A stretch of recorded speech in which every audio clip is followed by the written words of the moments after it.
Señor, mi alma te anhela,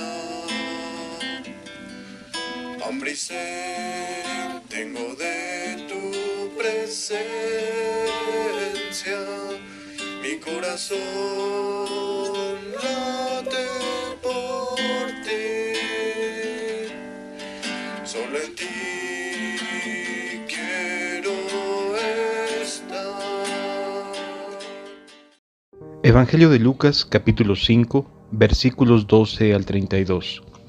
Sucedió que, estando él en una de las ciudades, se presentó un hombre lleno de lepra, el cual, viendo a Jesús, se postró con el rostro en tierra, y le rogó diciendo: Señor, si quieres puedes limpiarme.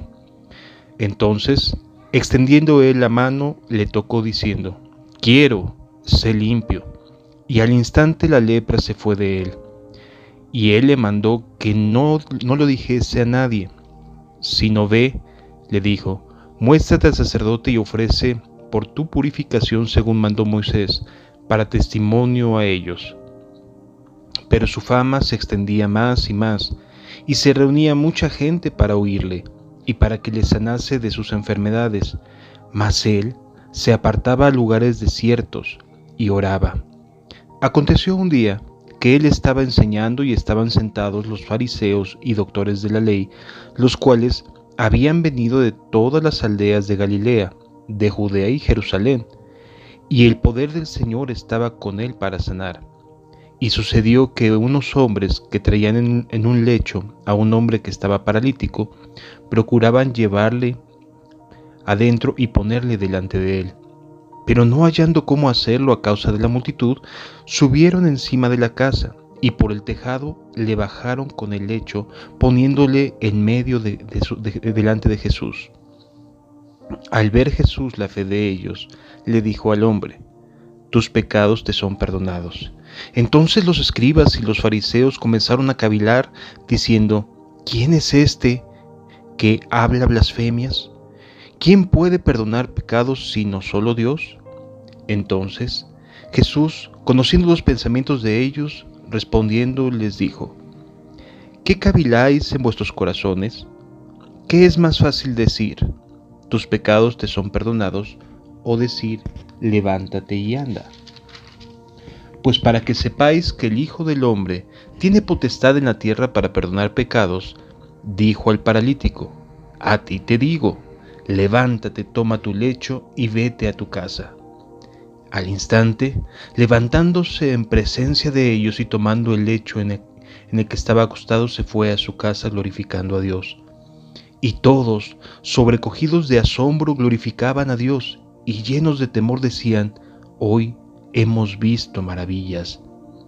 Después de estas cosas, salió y vio a un publicano llamado Leví, sentado al banco de los tributos públicos, y le dijo: sígueme. Y dejándolo todo, se levantó y le siguió. Leví le hizo un gran banquete en su casa, y había mucha compañía de publicanos y de otros que estaban a la mesa con ellos. Y los escribas y los fariseos murmuraban contra los discípulos, diciendo: ¿por qué coméis y bebéis con publicanos y pecadores? Respondiendo Jesús les dijo: los que están sanos no tienen necesidad de médicos sino los enfermos. No he venido a llamar a justos, sino a pecadores al arrepentimiento. Lo que acabamos de leer sucede inmediatamente después de que Jesús llama a aquellos pescadores a seguirlo, y ellos, dejándolo todo, le siguieron. Así que estamos en el punto de partida del discipulado que Jesús les está dando y les va a estar brindando a aquellos hombres que habrían de estar junto a él, que habrían de estar siguiendo sus pasos, que habrían de estar escuchándolo. Por eso es muy importante entender lo que a continuación vamos a estar leyendo, porque ya es parte de una enseñanza vigorosa, una enseñanza viva, verdadera de Jesús para con sus discípulos, para con aquellos que está llamando a seguirlo, y cómo deben conducirse ellos de ahí en adelante con las demás personas. es bien importante este punto de partida, porque en muchas ocasiones podemos tener algún tipo de discipulado, de escuela bíblica, que nos da temas, nos permite sumergirnos en temáticas, pero desde el punto de vista de un servidor, no hay nada mejor que podernos sumergir en el día a día con Jesús, con sus discípulos, y poder ir viendo y aprendiendo y apreciando lo que Jesús cada día quería mostrarles a sus discípulos. Así que a partir de este punto de partida, vamos a estar viendo lo que Jesús hace para poder discipular a sus seguidores, a los apóstoles que habrían de estarle siguiendo y que habrían de estarse sumando en los siguientes días. Es muy importante entender este punto de partida, porque si queremos verdaderamente ser discípulos de Jesús, necesitamos sentarnos y admirarnos de cómo Jesús actuaba, porque debemos de actuar de la misma manera. Quisiera que nos pusiéramos este día en el lugar de aquellos que estaban viendo lo que Jesús hacía, que estaban aprendiendo de Jesús. Ellos estaban en una ciudad y de repente se presenta un hombre lleno de lepra, es decir, una persona que ya tenía una lepra muy avanzada. La lepra tiene distintas etapas en su proceso de infección, y cuando ya la persona está llena en su cuerpo de lepra es porque la infección está verdaderamente muy avanzada. La vida de esta persona ya es todo un tormento continuo. Es un estado en el cual la verdad es que ninguno de nosotros desearíamos estar nunca. Así que cuando se presenta este hombre, yo quisiera que nos pusiéramos un poco en los zapatos. Recordemos que somos los discípulos. Y quisiera que nos pusiéramos en los zapatos de ver que de repente se acerca un hombre con una enfermedad que es letal, una enfermedad infecciosa que aísla de la sociedad, aísla de las familias, aísla de la oportunidad de trabajar, de tener actividades normales, y de momento se les presenta así, cerquita de ellos, y completamente infectado en todo su cuerpo, lleno de lepra. Yo creo que la primera reacción de cualquiera de nosotros es de alejarse, ¿no? De hacerse a un lado, de tratar hasta de entender por qué está este hombre aquí si sabe que está enfermo. Yo creo que podríamos hoy compararlo a saber que una persona tiene esta enfermedad del COVID-19 y está enfermo y aún así se acerca a donde estábamos, a donde pudiéramos estar reunidos, donde pudiéramos estar con nuestras familias. Yo creo que esa es la misma sensación que debieron de haber tenido ellos de qué irresponsable, qué falta de respeto, qué descuidado, por qué se nos acerca tanto, está enfermo, sabe el tipo de enfermedad que tiene, etcétera. Yo creo que ha de haber sido un momento tenso para los discípulos. Pero veamos qué es lo que Jesús hace, que nos da una enseñanza muy valiosa acerca del trato hacia nuestros semejantes, aun cuando puedan estos ser considerados como de riesgo desde el punto de vista de salud y sobre todo también darnos cuenta que si comparamos la lepra a una situación de pecado, entender cómo actuaba Jesús con relación a ese personaje o a esa persona y cómo espera Jesús que como discípulos suyos reaccionemos cuando alguien enfermo de pecado, cuando alguien enfermo de alguna maldad llega pidiendo ayuda. La Escritura nos enseña que este hombre llega con ellos, están ahí y al ver a Jesús se postra y le dice con toda seguridad: si quieres puedes limpiarme. Los discípulos hasta este momento habían visto ya muchas sanidades, habían visto en su aldea pues milagros maravillosos de parte de Jesús, pero nunca habían estado tan cerca. Es decir, estamos en un punto en el cual ellos ya son discípulos y ellos están teniendo que aprender de lo que Jesús hace de misericordia hacia las personas. Entonces, sí es muy valioso comprender cuál es la actitud que Jesús quiere mostrarle a sus amigos, que deben tener y que debemos tener nosotros también para con las personas. No de repugnancia, no de alejamiento, no de menosprecio, sino entender que cuando una persona se nos acerca pidiendo ayuda, que cuando una persona se acerca buscando una esperanza, un cambio, No podemos rechazarlo por ningún motivo, no importa cuán contagiosa pueda ser la enfermedad. No podemos rechazarlo por ningún motivo. Y entonces Jesús le dice, extiende su mano, y esto a mí me llama mucho la atención, y le toca. ¿Sabían los discípulos que esta enfermedad era infecciosa? Sí. ¿Sabían que era una enfermedad que se contagiaba y que podría hacer cambiarle la vida a las personas y dañarlos? Sí. Pero vemos que Jesús se acerca sin miedo, sabiendo que Él estaba ahí con un propósito divino. Y toca a este hombre leproso y le dijo, quiero, sé limpio. Y al instante la lepra se fue de él.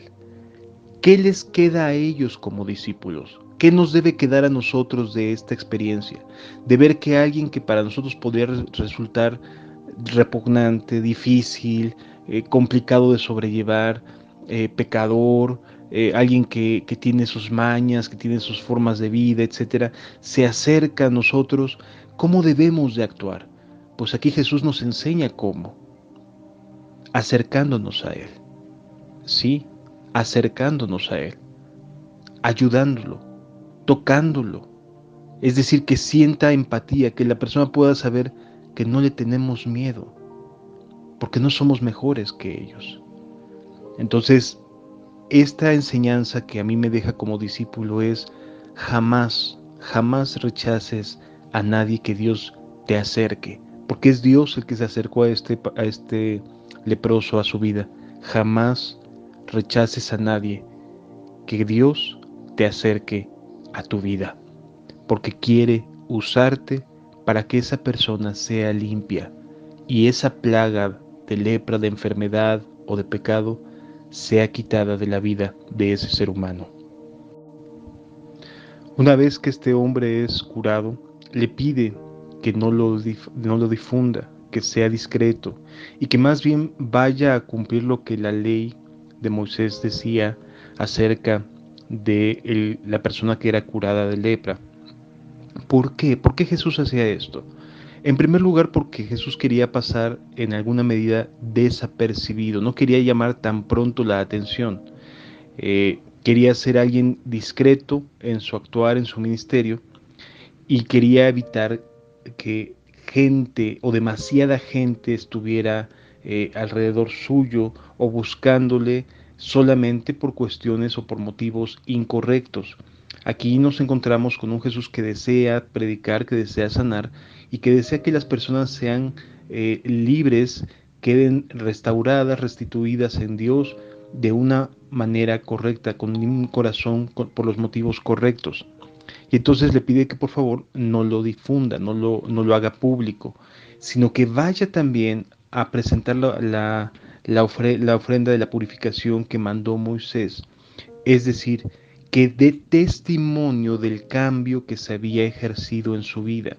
Es bien valioso esto, amados, porque cuando Jesús nos perdona, Jesús nos limpia y Jesús hace la obra en nosotros, es de esperarse que el cambio sea notorio, que el cambio sea verdadero, no solamente decir, pues Dios me limpió, qué bueno que te haya limpiado, qué bueno que te haya perdonado, qué bueno que te haya hecho una nueva criatura, pero es de esperarse que haya un testimonio público y justamente por esta razón es que Jesús manda a este leproso a que cumpla con el rito de la purificación que mandó Moisés, porque quería que fuera notorio que Dios estaba obrando en su vida y que públicamente era notorio que había habido una transformación en la vida de esta persona, de este el leproso que había sido sanado.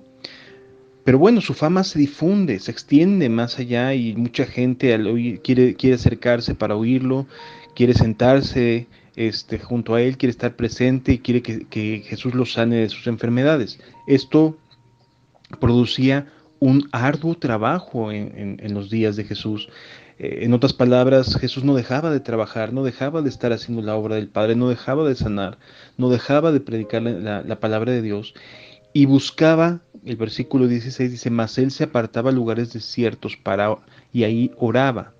Es decir, él buscaba tiempos de comunión con el Padre, él buscaba tiempos que estuvieran, en los cuales pudiera estar a solas con Dios. Yo espero que de aquí también podamos aprender otra lección muy importante que los discípulos estaban viendo, que a pesar del trabajo, que a pesar del cansancio, que a pesar de las circunstancias, podemos estar haciendo la obra de Dios, podemos estar haciendo lo que Dios nos pide, nos está requiriendo, pero nunca de los nunca debemos de dejar de lado que todo depende de nuestra vida de oración, de nuestra comunión con nuestro Padre que está en los cielos. Cualquier cosa que podamos hacer a favor de las personas no depende de nuestra fuerza, depende de que tengamos comunión con el Espíritu, de que estemos viviendo en el Espíritu, que tengamos ese espacio de oración correcto. Ahora nos encontramos en otro día, unos días más adelante quizás, y él estaba enseñando. Por otros evangelios sabemos que estaba enseñando en la casa de Pedro, dice, y que estaban sentados los fariseos y doctores de la ley, los cuales habían venido de Galilea, de Judea y de Jerusalén. O sea, no estamos pensando en que eran personas que estaban medio queriendo estudiar algo de la doctrina, no eran, digamos, fariseos en un proceso de aprendizaje, no, eran personas que ya eran doctores de la ley, gente de verdad con una capacitación, con una escuela, con un discipulado a los pies de alguno de los principales líderes y de los maestros. O sea, ya eran personas que no tan fácilmente se iban a dejar engañar, que conocían la ley de Dios, que conocían la ley de Moisés, que conocían la vida que Dios les había pedido hacer a los hebreos. Así que estaban ese día escuchándolo, rabinos, había ahí doctores de la ley, fariseos, personajes importantes que estaban escuchándolo. ¿De dónde? De Galilea, de Judea y de Jerusalén. O sea, un buen séquito de personas que estaban ahí para escuchar lo que Jesús estaba enseñando, pues su fama ya se había divulgado por toda la zona, por toda la región.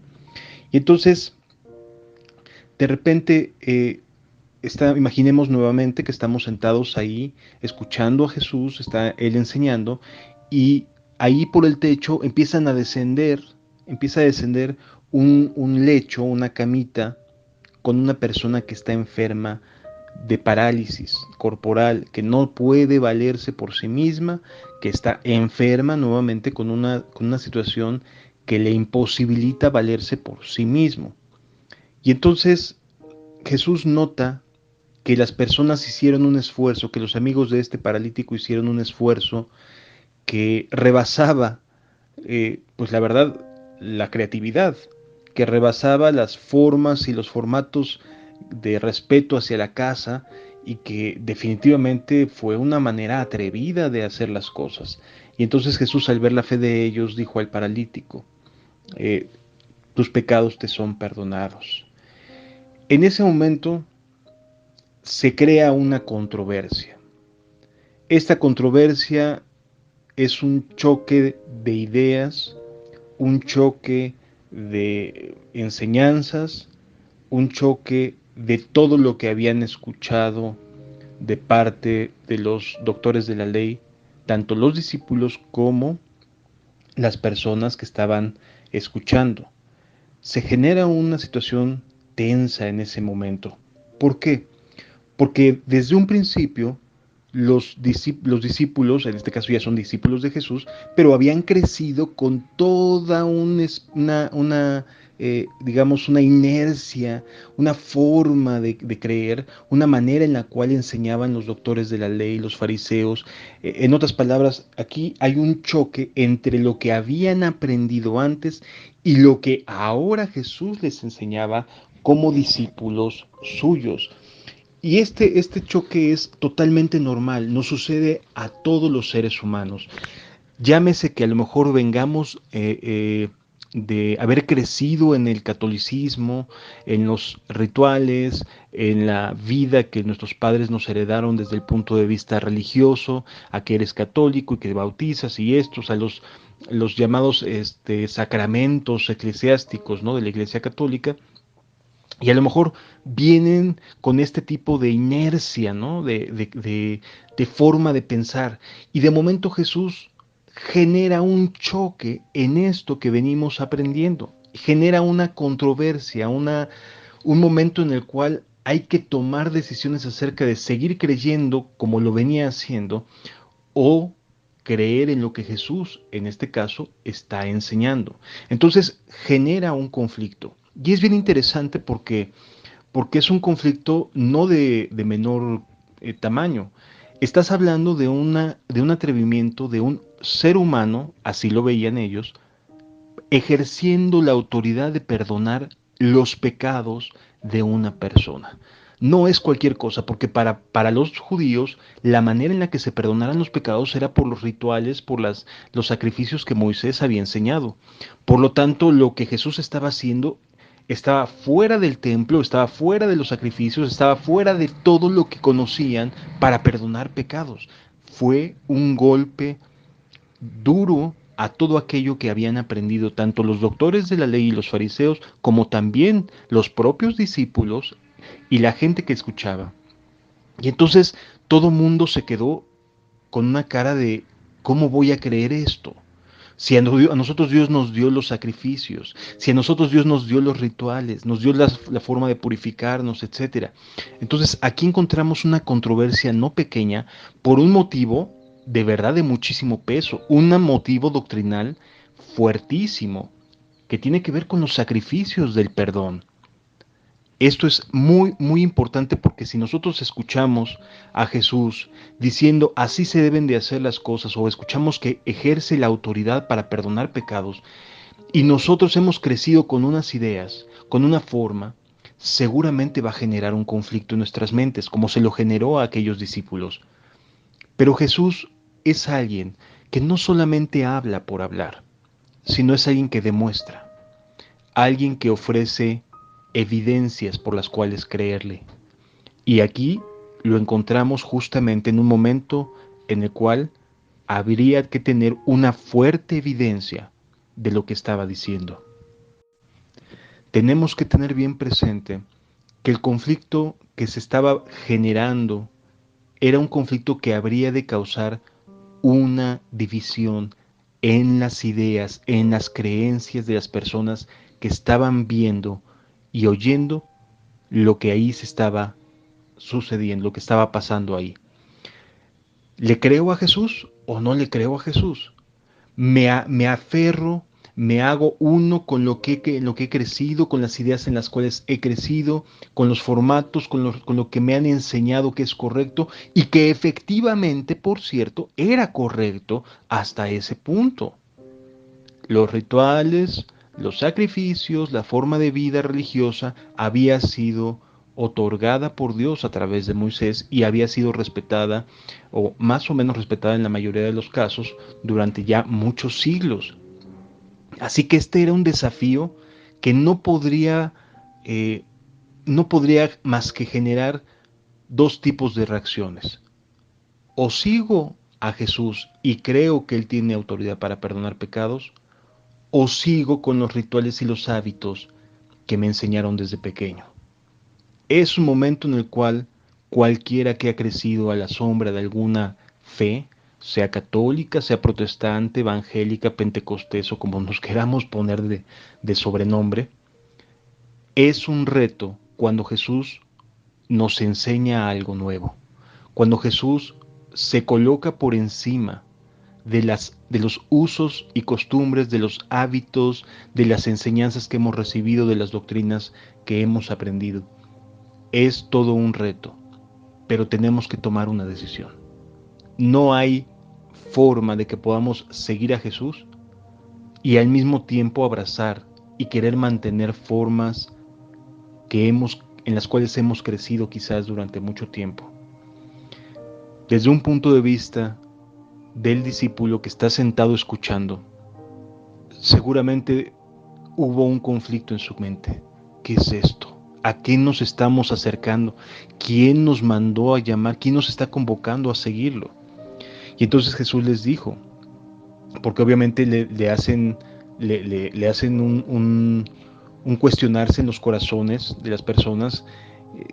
¿Qué es esto? O sea, ¿cómo alguien puede perdonar pecados si solo Dios puede perdonar pecados? Y entonces Jesús contesta la pregunta que todos estaban en ese momento teniendo, porque todos estaban conflictuados. No creo que hubiera alguno que pasara neutral. Todos estaban teniendo que reacomodar sus ideas, tratando de entender, tratando de asimilar, tratando de evaluar por qué razón lo decía, por qué razón hacía esto, por qué razón hacía aquello, tratando de entender por qué se atrevía a hacer o decir algo semejante a esto, como el perdón de los pecados. Era un momento difícil de poder asimilar. Sin embargo, Jesús dice, ¿qué es más fácil decir? ¿Tus pecados te son perdonados o levántate y anda? Y les dice, pues para que sepan que tengo la autoridad de perdonar pecados, le dice al paralítico, levántate, toma tu lecho y vete a tu casa. Las palabras tienen siempre que ir acompañadas de una acción divina que la respalde.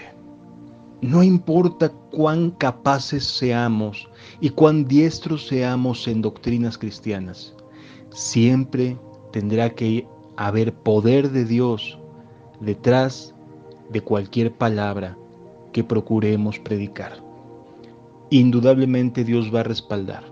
Indudablemente Dios va a decir, aquí estoy y estoy con Jesús. O en este caso, en tiempo moderno, aquí estoy y estoy obrando a través de tal o cual persona. Tiene que haber un respaldo, un peso específico de poder divino, de firmeza, de respaldo de Dios sobre cualquier palabra, cualquier enseñanza, cualquier doctrina que se enseñe. Y eso es lo que vemos aquí. Entonces este hombre se levanta, toma su lecho y se va. Y la gente que estaba ahí dijo, esto no lo habíamos visto. No habíamos sido testigos de que alguien, además de estar hablando, también fuera respaldado por Dios. Y entonces se maravillaron y glorificaban a Dios porque hoy habían visto maravillas. Después de esta controversia, que seguramente se quedó en la mente, en los corazones de los fariseos, de los doctores de la ley, como algo que les incomodó, como algo que les produjo controversia, indignación, celo, ¿sí? Porque habían escuchado decir a alguien que tenía autoridad para perdonar pecados, cuando solo Dios puede tener esa autoridad. Sin embargo, Dios está respaldando a esa persona que perdonó pecados, y entonces había una controversia en el corazón de las personas. Jesús sale, no sabemos si en ese momento o al día siguiente, pero ve a un hombre cobrando los impuestos, a un hombre publicano, el oficio más odiado que podía existir en ese momento para los hebreos. La persona más descalificada, la persona más desdichada desde el punto de vista social, no económico, porque económicamente le iba bastante bien a Leví, sino estamos hablando de que desde el punto de vista espiritual, desde el punto de vista social, había un completo rechazo, una total oposición a la actividad que tenía Leví siendo publicano.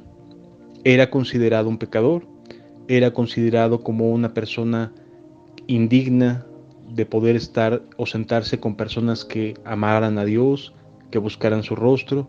Leví estaba de alguna manera descalificado completamente para las cuestiones espirituales. Es decir, era la persona que menos era digna de poder estar en cuestiones espirituales. Jesús pasa por ahí y lo ve. Ve a este hombre sentado en el banco de los tributos, cobrando los impuestos, en plena acción de su labor, en plena acción de ser un cobrador de impuestos, y lo llama. Desde luego que Leví era el cobrador de impuestos de la ciudad de Capernaum. Así que ya sabía quién era Jesús, ya sabía lo que hacía, estaba informado de la pesca que hace unos días se había dado por parte de los pescadores, y que Jesús había tenido el poder para que la pesca fuera milagrosa. Es decir, este Leví sabía exactamente que Jesús no era cualquier persona, que Jesús no era un timador, que Jesús no era un charlatán, que Jesús no era un predicador palabrero nada más, que pudiera saber Biblia pero que no hace nada en la vida de la gente. Y entonces lo llama.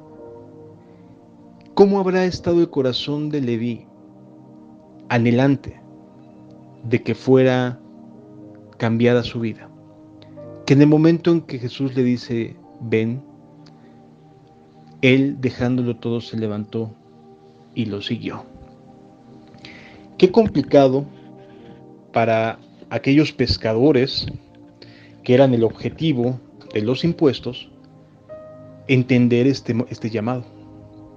Nuevamente, otra enseñanza para nosotros como discípulos, para aquellos que hemos sido llamados a estar a los pies de Jesús, otro golpe en los ideales con los que habíamos crecido. ¿Cómo es posible que la persona más aborrecida en la ciudad fuera llamada a estar con Jesús?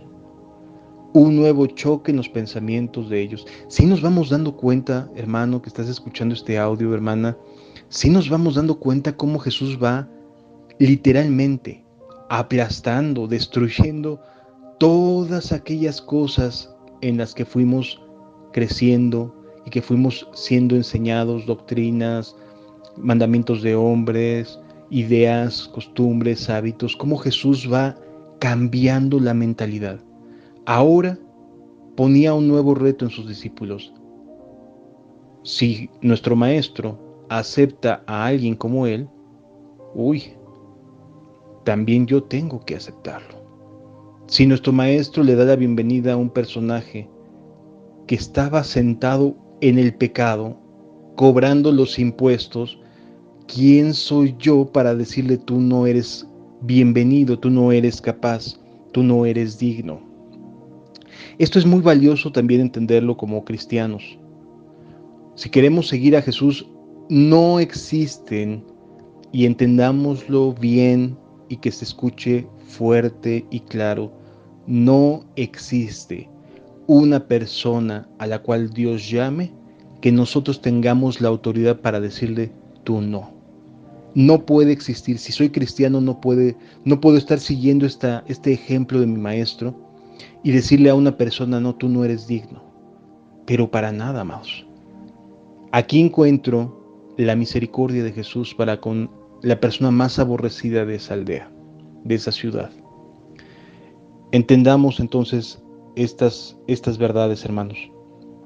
Si quieres ser discípulo de Jesús y al mismo tiempo pretendes ser juez de la gente que se acerca a tu vida, de la gente que pide ayuda, de la gente que Dios coloca a tu alcance, estás completamente equivocado. Estás completamente equivocada. Nuestro maestro le dio la bienvenida a alguien que no lo merecía, que desde el punto de vista del resto de los discípulos era peor que ellos. Así que aprendamos esto. No podemos seguir a Jesús siendo prejuiciosos, teniendo en nuestro corazón el juicio de decir quién sí y quién no lo merece, creyendo que hay un celo detrás de una aparente actitud o actividad o una acción hacia una persona. Es un engaño del corazón, ese aparente celo. Si queremos seguir a nuestro Maestro, si quiero ser discípulo de Jesús, yo no tengo por qué negarle la bienvenida a nadie que Dios haya traído.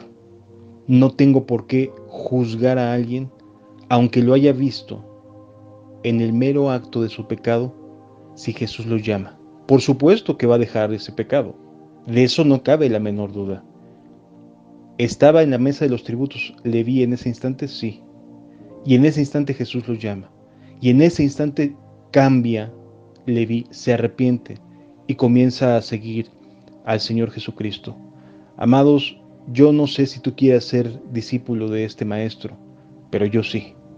Yo sí quiero ser discípulo de mi Señor que cambia la vida de las personas, aunque hayan estado en ese mismo instante acabando de hacer una maldad, huyendo de un acto ilícito. ¿Puede cambiar Jesús su vida? Por supuesto que puede. No necesita de días, no necesita de tiempo. Lo único que necesita es que esté viviendo en medio de nosotros. Qué importante es esto. Después le vi hacer una fiesta, hacer una comida, invita a la gente que conoce, obviamente, que eran pecadores, que eran prostitutas, y de inmediato el celo fariseo sale a decir, oh, es que aquí ustedes no están bien, no es posible que estén mezclándose con esta gente, no es posible que estén conviviendo con estas personas, y al mismo tiempo decir que proviene de Dios, no es posible. Sí es posible, hermano. A eso nos lleva nuestro querido Jesús, a este tipo de vida donde le damos la bienvenida a los que no lo merecen, porque para eso vino nuestro Señor Jesús, no para llamar a sanos, sino para llamar a pecadores al arrepentimiento. Y quien despierta para arrepentirse, a ese le damos la bienvenida. Los fariseos siempre los va a ver, siempre habrá quien critique, siempre habrá quien quiera aparentar tener un celo de Dios, siempre lo sabrá, siempre habrá personas que se prejuicien, pero por esos no hay que preocuparse, esos están sanos, entre comillas. Ocupémonos de los que Dios despierta para el arrepentimiento, ocupémonos de darle la bienvenida, de amar, de servir, de disponer nuestro corazón a convivir con personas que hasta apenas hace unos días estaban viviendo en pecado, pero que Jesús salvó, rescató por su sangre, porque los llamó, porque los lavó, porque los limpió. Con ellos debemos de estar siempre y buscar hacerles bien a todo aquel que Dios pone en nuestro camino. Que Dios te bendiga y estamos en contacto.